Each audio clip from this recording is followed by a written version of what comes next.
El nostre grup hi votarà a favor per això, per la unificació, el que s'ha anat dient, que serà molt més àgil i molt més efectiu el poder estar tot recollit en el mateix reglament.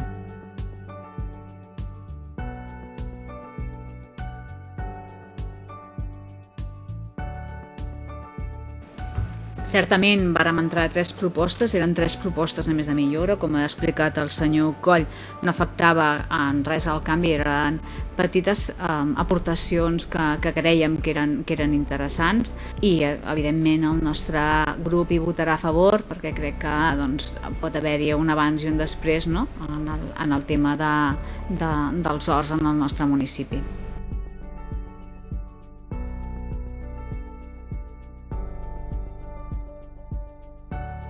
La vam deixar per poder treballar ordenances perquè es vàrem acordar de demanar uns informes a nivell tècnic i així poder anar a saber quin era el cens que teníem aquí a Sant Quirze dels cotxes antics.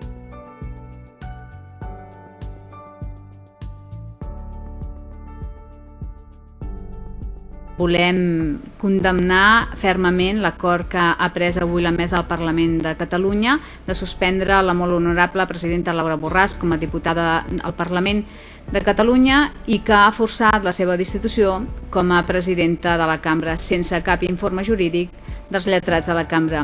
Es tracta d'un fet que atenta clarament contra la seva presumpció d'innocència i lamentem profundament aquest fet.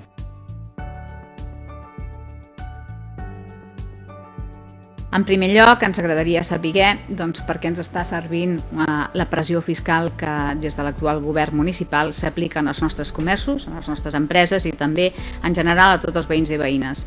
Ho diem perquè no entenem com és que vostès van concessionar tot just farà un any un nou contracte del verd urbà amb l'objectiu de millorar l'espai de verd de Sant Quirze i on també es parlava de replantar una petita part d'aquells 700 arbres que s'havien talat en la zona urbana en els darrers anys, cosa que ja en el seu dia vàrem documentar i vàrem denunciar des del nostre grup municipal.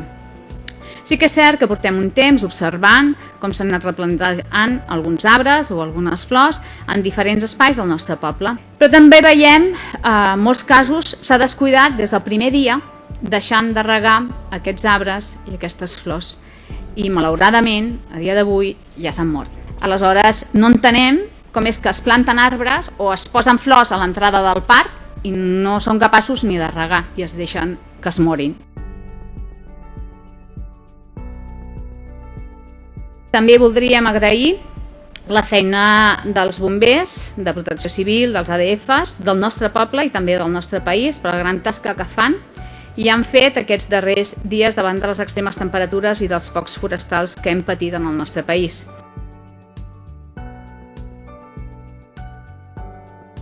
Que puguem descansar molt i retrobar-nos tots al setembre per la festa major, per la festa grossa del nostre poble. Moltes gràcies.